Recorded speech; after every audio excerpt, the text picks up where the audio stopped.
Hi there, I want to talk about the eligibility criteria for getting a hypoglossal nerve stimulator. It's an implant that helps people with obstructive sleep apnea. It's now available for free on the NHS, and we've now started providing it at the Royal National ENT Hospital. We did an operation, our first operation yesterday, and I thought to myself, really, I haven't got enough information out there about this technology, and I want people to understand what the eligibility criteria is. That means that who can have this procedure for free on the NHS, who can benefit from it. Now, at the Royal National ENT Hospital, we normally deal with adults with obstructive sleep apnea. So anyone over the age of 18 can have this implant. But there are centres out there that, like Great Ormond Street, that help people or children who are younger than 18. And typically, I think recently Great Ormond Street have done an operation for a child with Down syndrome. And as far as I understand, it worked very well for that child. And there's lots of reasons why it would work well for Down syndrome. They have hypertonia, they have quite a large tongue for the size of their throat.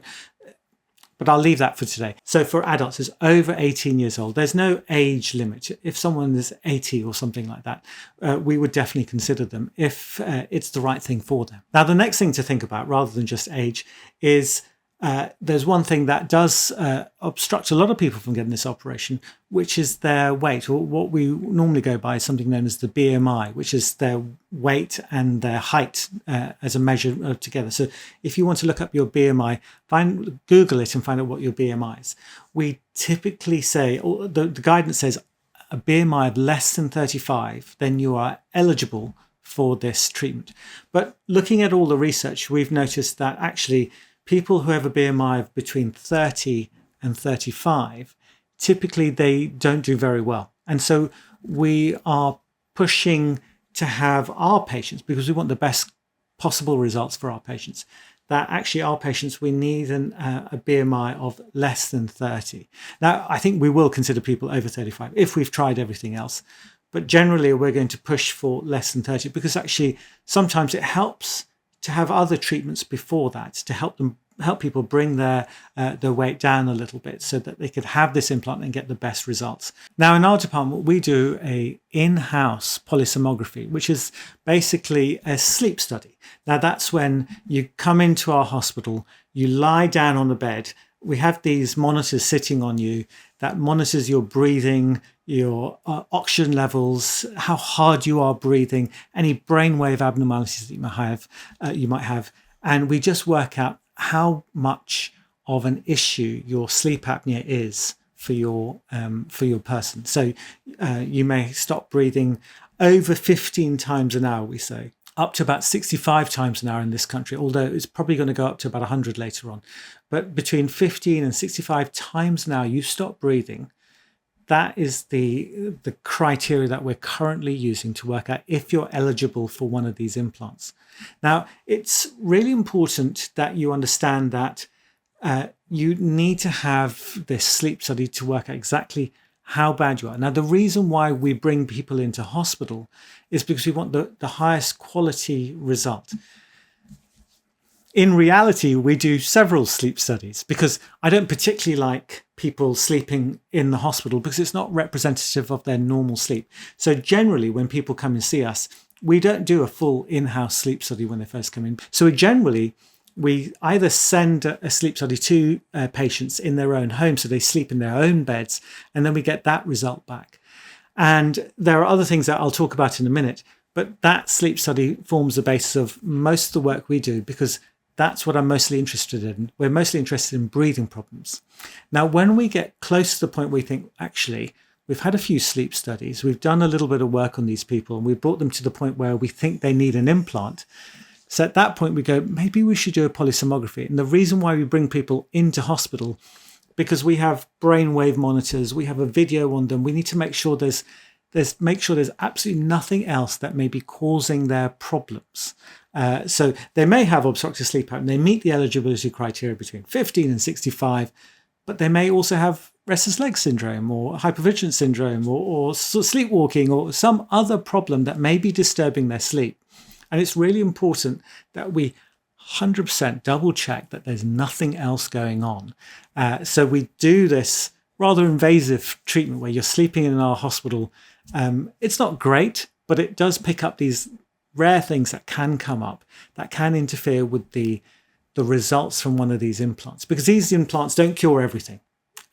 They only help tongue-based obstruction with obstructive sleep apnea. So we need to make sure we really single out those people, because we don't want to spend all this money and then realize, oh, actually, you've actually got some weird type of insomnia or some other parasomnia that we really ought to have sorted out before you had this implant. We want people to come away from this operation. We've checked everything, and this is the last thing they need to do, and everything's sorted afterwards, because we want the best results for our patients. So yes, you need an in-house polysomnography, but you'll probably have lots of sleep studies before then, at home typically, so we get those results as well. So it's not just going to be the in-house one. The reason why I'm putting a bit of emphasis on this is because it's often hard for people to sleep. And if you're sleeping in central London in a big sort of tower block, we have this huge, big, tall building, and I think it's like the 18th floor, and we make it as quiet as possible, but it's still not your own bed, so it's not representative of your own sleep. A lot of people get really stressed about, oh my God, am I going to be able to perform on the day? But don't worry, we do lots of other sleep studies beforehand, just so we absolutely know exactly what's going on with each of our patients. So that's another point. We need to do a polysomnography and other sleep studies as well before we decide whether or not an implant's the right thing for you to do. We do often need to make sure that these patients have mostly obstructive sleep apnea rather than all central sleep apnea. Now, a lot of people may not know the difference. Obstructive sleep apnea, when there's a physical obstruction blocking their breathing, rather than something known as central sleep apnea, when their brain is not telling these people to breathe. So obstructive sleep apnea is something's blocking their breathing and they can't breathe. Whereas central sleep apnea, the brain is not telling you to breathe. It's like you're just lying there, slowly going blue, and the brain's not giving you the impulse to take a breath. So they're two very different things. And in the people with central sleep apnea, bringing the tongue forward, it's not going to make a difference because your brain's not telling you to take a breath. Now, there are people who have such bad obstructive sleep apnea, their oxygen levels drop so low that actually their brain is starved of oxygen, and that's the reason why they get central sleep apnea. So the obstruction happens first. Their oxygen levels drop so low that their brain just isn't able to cope with the signal to tell the body, look, you need to take a breath. It can't send that signal because there's no oxygen going to the brain. And so a lot of people with very, very severe obstructive sleep apnea also have central sleep apnea on their sleep study. And people worry, go, oh, well, I've got mixed central and obstructive sleep apnea. But generally, it's because they have such bad obstructive sleep apnea is why they also have a little bit of central sleep apnea. So we accept that. There are people who have mostly, or the original problem is obstructive sleep apnea, but they've got so bad that they also have a little bit of central sleep apnea. We understand that this is a problem. We still treat people with this problem with an implant if they need one, if they meet all the criteria which I'm talking about in this video. So I hope that makes sense. Just because you have a little bit of central sleep apnea doesn't mean it won't get fixed with an implant. On the other hand, if actually your original problem is central sleep apnea, then it's not going to work with just pulling your tongue forward. That's not going to encourage your brain to make you take a breath. And that's a different treatment altogether.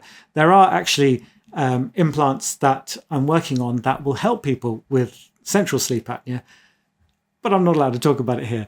Otherwise, the companies will kill me. 2 companies that I'm working with that are going to help people with central sleep apnea.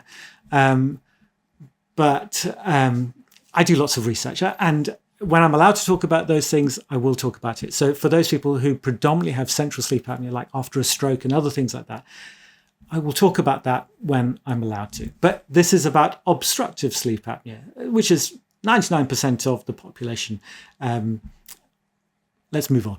Now, a lot of people with obstructive sleep apnea have been provided with a CPAP device or a mandibular advancement device. Those are the first line treatments, and it's mostly because CPAP, which is just like a mask that goes on your face and pumps air in almost continuously to stop the lungs and the throat from closing up so you can carry on breathing so you don't get obstructive sleep apnea symptoms. Now, that works very well in most people, but there are people out there where it really doesn't help them at all. And they just find it very difficult to use, either because of they can't sleep with the claustrophobia of a mask on their face, or they just can't get the settings right. They can't sleep with it, or it's just not working for them. Every time they put it on, it feels like they're blocking their breathing. And I have talked about how tongue-based obstruction, it's very hard for CPAP, this mask, to help people with a tongue-based obstruction. And there's lots of reasons why that might be, particularly with a full face mask. If you're doing this and it's tight on your face, it's pulling your jaw back as well. You're effectively pulling your jaw back and pushing your tongue back as well. So you're putting more pressure up through the nose to try and push the tongue out of the way. So it's quite hard. So that's why if you're struggling with CPAP and you just really can't use it, then you will be eligible for these implants.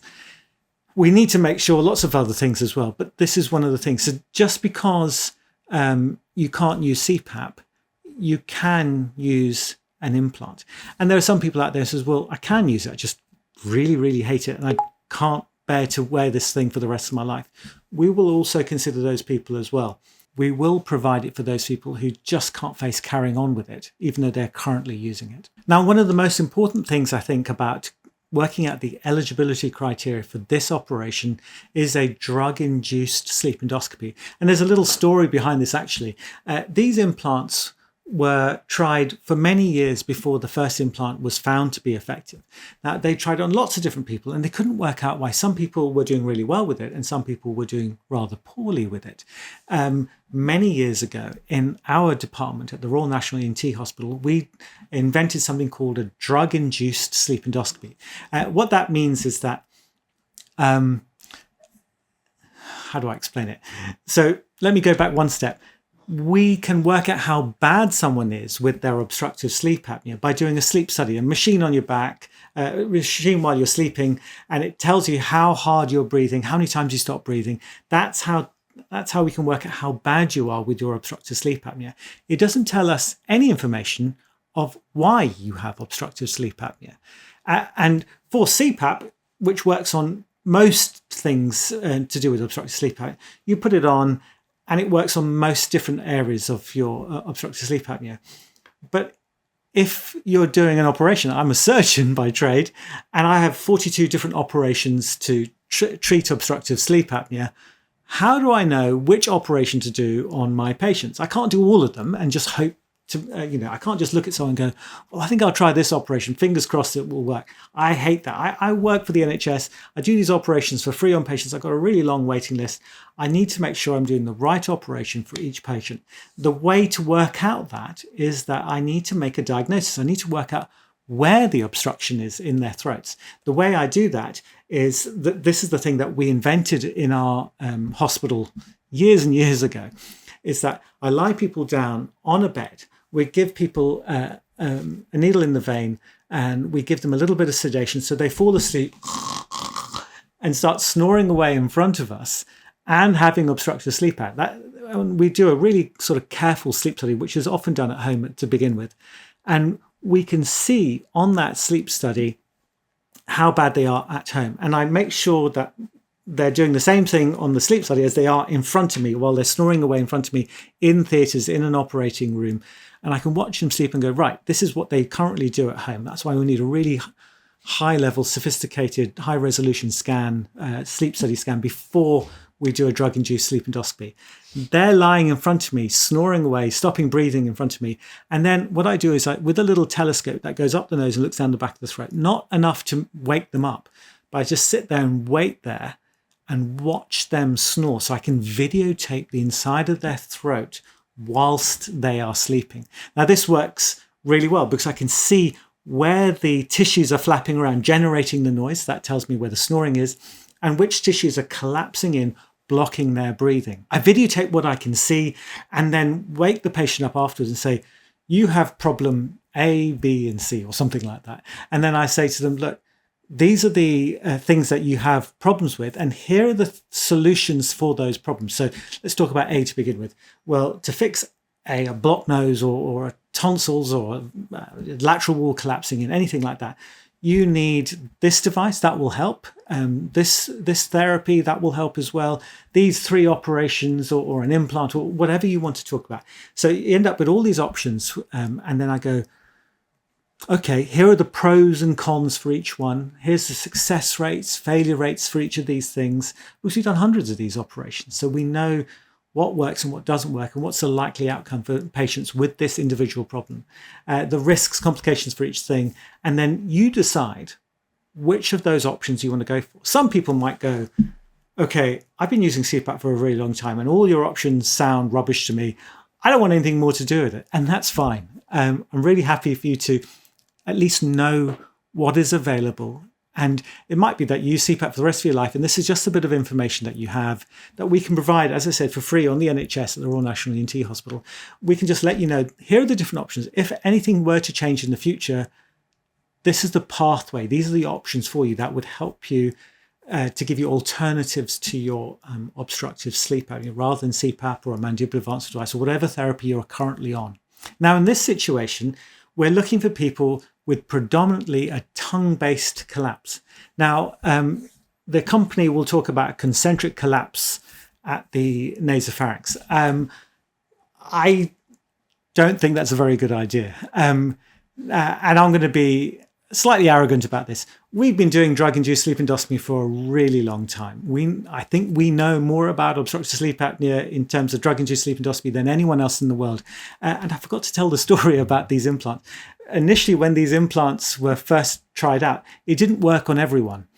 And they came to our department and said, why do you think this isn't working? And we said to them, you haven't done a drug-induced sleep endoscopy. You have no idea who it would work for and who it wouldn't work for.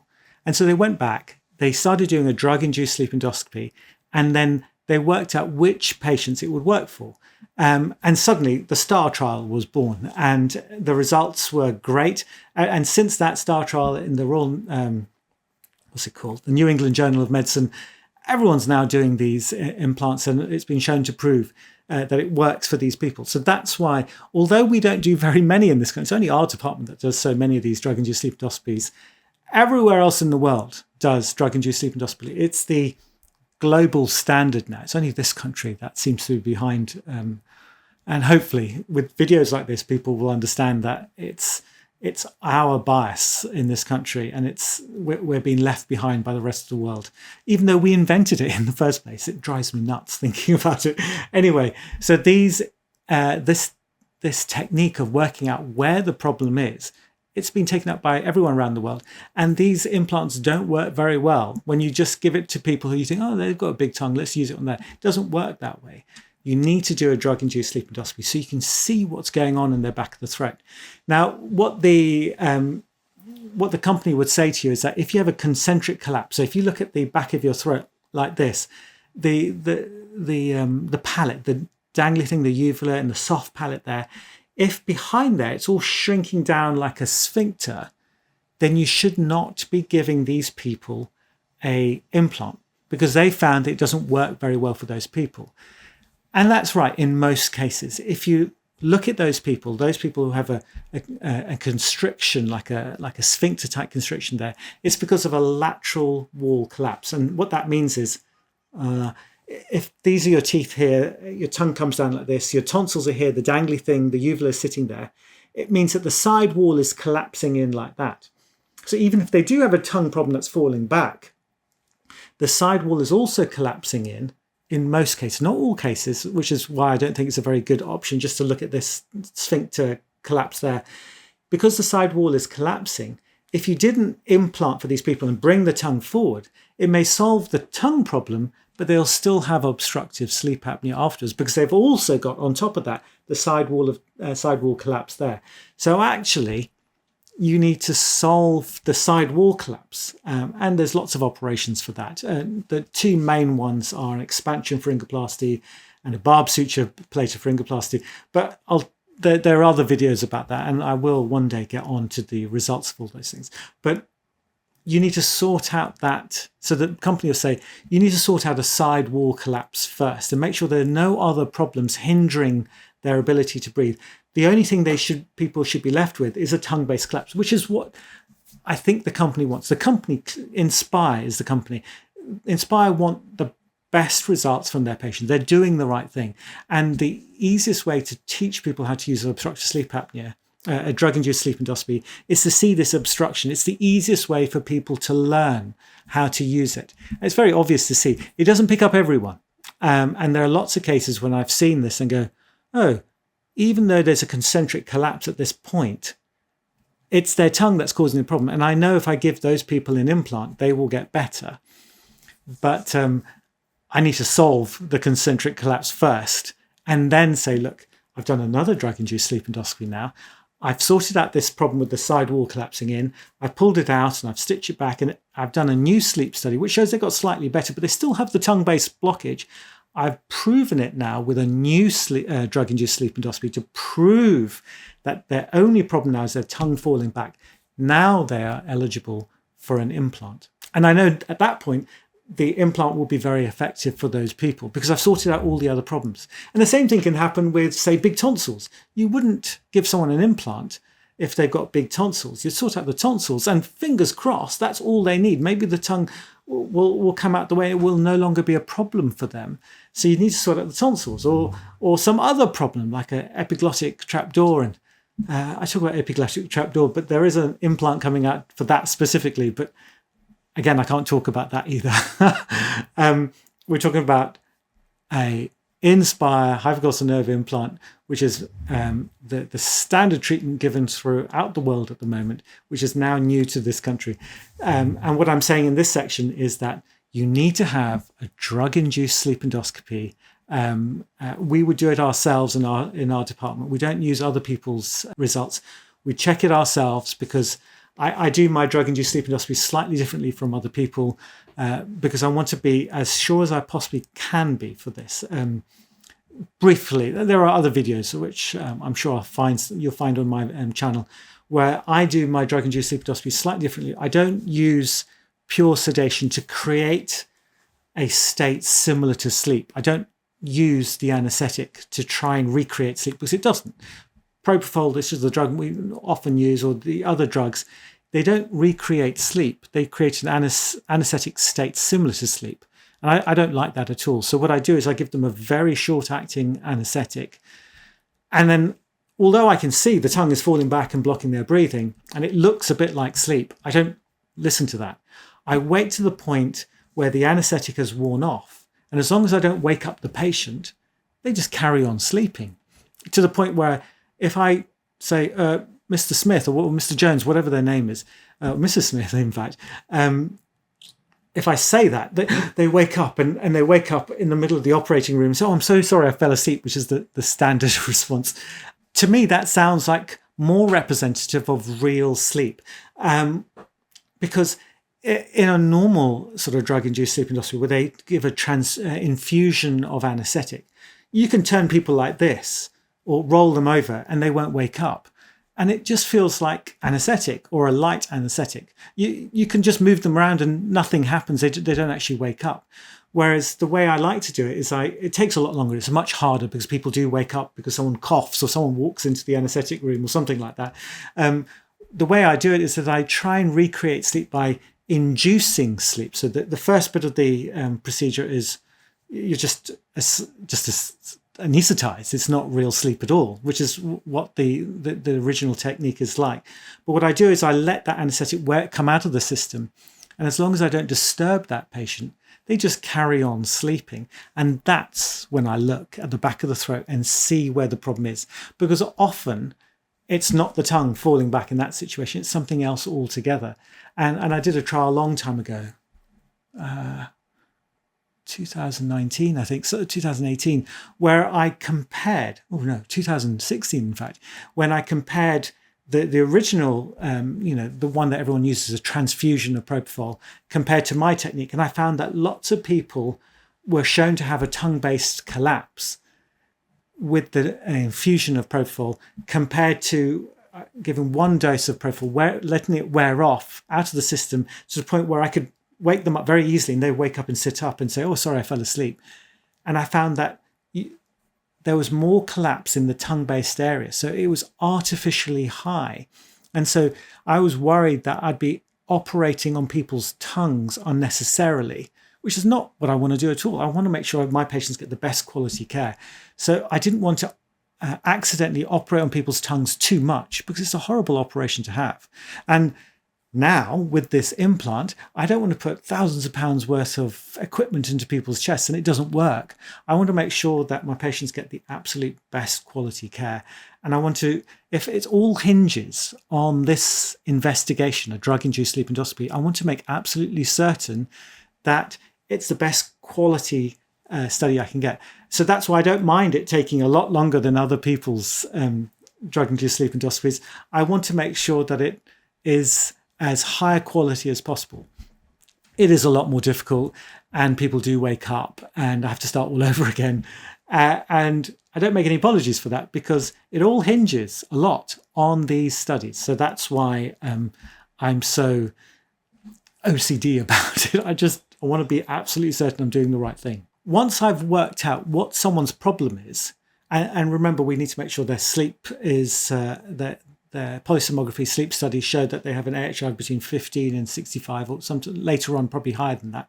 Once we've worked out what the problem is that's causing their obstructive sleep apnea, I go, right, they've got a tongue problem, they've got a nasal problem, they've got these problems, they've got a problem in their vallecula, all sorts of things that I need to sort out. I go, right, let's hope that sorting out all the things apart from this problem in the tongue, which can be sorted out with an implant, let's sort out everything else first. And then fingers crossed, when we redo their sleep study, it all looks great. They feel great. Their AHI is less than 5. They feel good. They sleep well. That's the end of it. But there are going to be some people out there where, although I fixed all these other problems, they still have problems with their tongue falling back and blocking their breathing. So I have to do a new drug-induced sleep endoscopy just to prove that I've fixed everything else. This is the last thing, and I can't take out any lingual tonsil because there isn't anything there, or there isn't something else I can do to help the tongue, myofunctional therapy, tongue position, posture, positional devices to help them sleep on the side. None of these things are working for this patient. Only then, with all these other eligibility criteria I talked about, their weight and BMI, should I say, their age and all these other things, only then do I put people forward for our MDT, multidisciplinary meeting, which is a thing that I've talked about in another video. This MDT is a meeting where me, the surgeons in our department, also meet up with the sleep technicians, the people who look at the sleep studies very carefully, sleep doctors, sleep neurologists, insomnia people. All these people come together and we say, look, we've done all these things. This patient in front of us, we talk about them together. This patient, we think, meets the eligibility criteria for an implant. We want to make sure we are doing the right thing. Because I think I've said in another video, as a combination, UCL has the largest sleep centre in the whole of Europe. We see hundreds of patients each week. We need to make sure we're not missing something. So that's why we all come together, talk about these patients and say, right, we think this patient is eligible, but we just want to make sure that you think he's eligible as well. Is there anything on the sleep study you think, or the several sleep studies we've done, that you think actually we could do this, or we could tweak this, we can make their lives better? There's a possibility that he has restless leg syndrome. Maybe we should fix that first before going ahead with this implant. And I would be delighted if someone came up with a better idea than me doing this really expensive operation, because if they can fix someone with a bit of therapy that doesn't require an operation, well then great. You know, that person is now fixed without the need for an expensive bit of kit in their neck. And I'll be delighted if someone could be fixed without an operation. It saves me an awful lot of time and the NHS an awful lot of money, because it's a free device given on the NHS. It's thousands and thousands of pounds. So I need to make sure that our department is very careful with the number of implants it gives out. We need to show really good results. And so that's the last step. After all these eligibility criteria, and even if I think that they need an implant, to keep us all really honest as surgeons, rather than us being all gung-ho and surgeon-like, we open it up to all the other specialties and say, do you really think this person should have an implant? Is there anything you can think to change our minds, or is there anything else you can think of that will help this patient rather than us having this operation? And if everyone agrees, it's not like a vote. If everyone agrees, only then do we go for an implant. And I'm really hoping that this is as robust a system, as foolproof a system as possibly can, so we get the very best results for our patients. And if you're interested in this system, just ask your GP anywhere in the country, Scotland, Northern Ireland, or anywhere, Wales. I get people from Cornwall, Scotland all the time. If you think you meet the eligibility criteria, or if you want to have some sort of treatment on the NHS, we would be happy to see you at the Royal National ENT Hospital, Central London, Euston area, North Central London. Just take the train down, or wherever, however you want to get down to us. And we will put you through the process. And we are trying to create the very best pathway for people with implants, because there's loads of implants coming out in the future. The INSPIRE implant has got the most evidence behind it, and that's the one we started with because we want there's so much information about it, and we know it works. We know it works in specific people. There are new implants coming out for different types of blockage, which I can't talk about here, but when I can, I will tell you about it. But come and see us anywhere in the UK. We will look after you, give you what we believe is the best quality care in the whole world. And hopefully, I'll see you soon. Luckily, we've got new surgeons coming in now, and I have to make sure he's happy with me talking about him on here. But hopefully that will reduce my waiting list, because up till now, I've been the only one around for absolutely ages. It's nice to have some help. And hopefully our waiting list will come down a little bit as well. And as you can see, I'm very excited. This is a new bit of therapy for those patients where I really struggled with the tongue falling back, and I don't really want to cut bits of people's tongue out. And sometimes I have to do that. But now I've got this new option out there. And I'm very excited. Hopefully we can help a lot of people and bring a new device onto the NHS for free for everyone who needs it. I've rambled on for a really long time. Thank you ever so much for watching this video. I hope it helps people out there. Do take care.